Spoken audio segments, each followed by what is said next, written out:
पंडित राम प्रसाद बिस्मिल।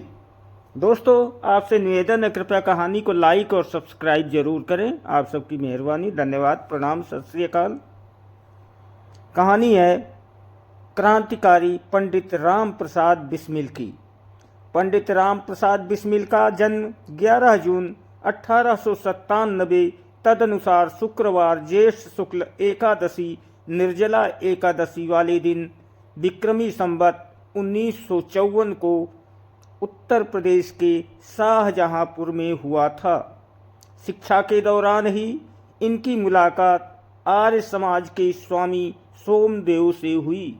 उनसे प्रभावित होकर बिस्मिल आर्य समाज के पक्के अनुयायी हो गए। बिस्मिल आर्य समाज के पक्के अनुयायी हो गए। अपने क्रांतिकारी जीवन में ये अंग्रेजों से लुका छिपी का खेल खेलते हुए भारत माता को अपनी क्रांतिकारी गतिविधियों को अंजाम देने लगे। श्री बिस्मिल की एक विशेषता थी कि वे किसी भी स्थान पर अधिक दिनों तक ठहरते नहीं थे। कुछ दिन रामपुर में जागीर में रहकर अपनी सगी बहन शास्त्री देवी के गांव कोसमा जिला मैनपुरी में भी रहे। उनकी अपनी बहन तक उन्हें पहचान न पाई। कोसमा से चलकर बाह पहुँचे। कुछ दिन बाह में रहे, फिर वहाँ से पिनहट आगरा होते हुए ग्वालियर रियासत स्थित अपने दादा के गांव बरबई जिला मुरैना मध्य प्रदेश चले गए और वहाँ किसान के भेष में रहकर कुछ दिनों हल चलाया। जब अपने घर वाले ही उन्हें न पहचान पाए तो पुलिस की क्या औकात थी। पलायनावस्था में रहते हुए उन्होंने 1918 में प्रकाशित अंग्रेजी पुस्तक the grand mother of Russian revolutionary का हिंदी अनुवाद इतना अच्छा किया कि उनके सभी साथियों को यही पुस्तक बहुत पसंद आई।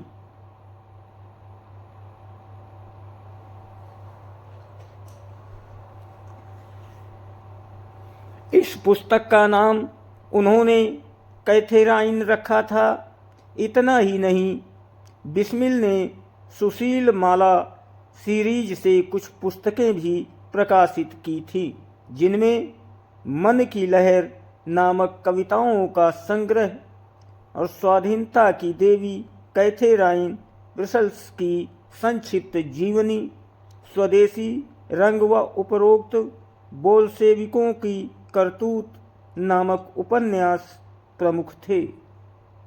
सरकारी ऐलान के बाद राम प्रसाद बिस्मिल ने अपने वतन शाहजहांपुर आकर पहले भारत सिल्क मैन्युफैक्चरिंग कंपनी में मैनेजर के पद पर कुछ दिन नौकरी की।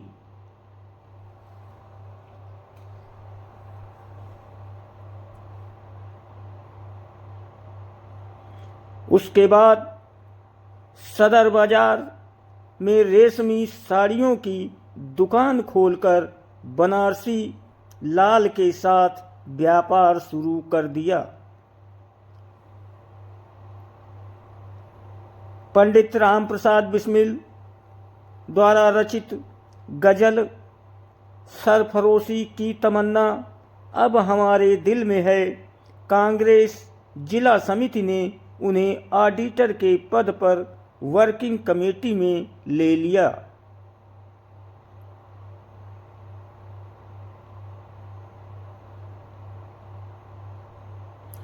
सितंबर 1920 में वे कलकत्ता कांग्रेस में शाहजहांपुर कांग्रेस कमेटी के अधिकृत प्रतिनिधि के रूप में शामिल हुए।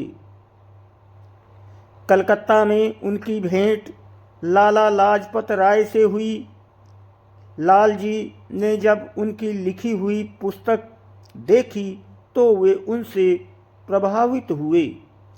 उन्होंने उनका परिचय कलकत्ता के कुछ प्रकाशकों से करा दिया, जिनमें एक उमा दत्ता शर्मा भी थे, जिन्होंने आगे चलकर सन 1922 के अहमदाबाद कांग्रेस अधिवेशन में राम प्रसाद बिस्मिल ने पूर्ण स्वराज के प्रस्ताव पर मौलाना हसरत मोहनी का खुलकर समर्थन किया।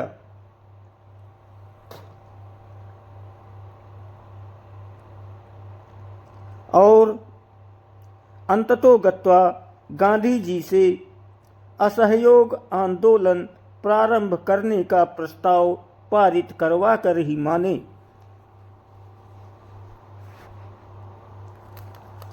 इस कारण वे युवाओं में काफी लोकप्रिय हो गए।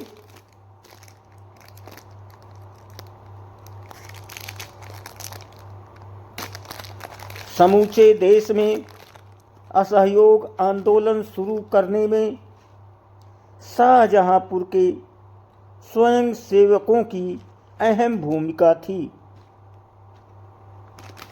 किंतु 1922 में जब चौरी चौरा कांड के पश्चात किसी से परामर्श किए बिना गांधी जी ने असहयोग आंदोलन वापस ले लिया, तो 1922 की गया कांग्रेस में बिस्मिल व उनके साथियों ने गांधी जी का ऐसा विरोध किया कि कांग्रेस में फिर दो विचारधाराएं बन गईं,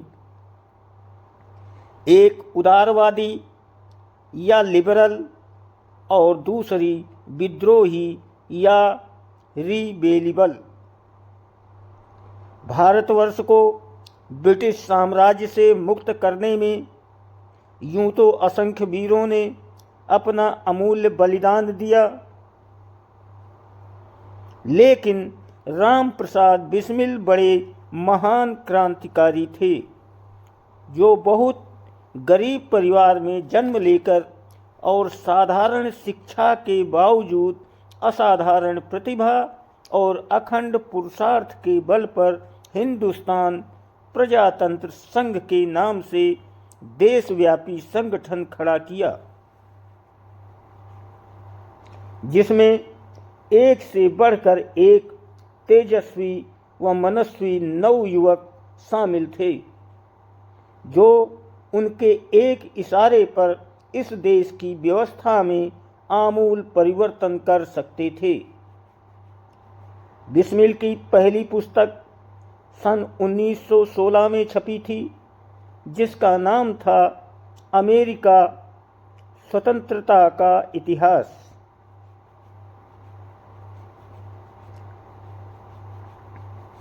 बिस्मिल के जन्म शताब्दी वर्ष 1996-97 में ये पुस्तक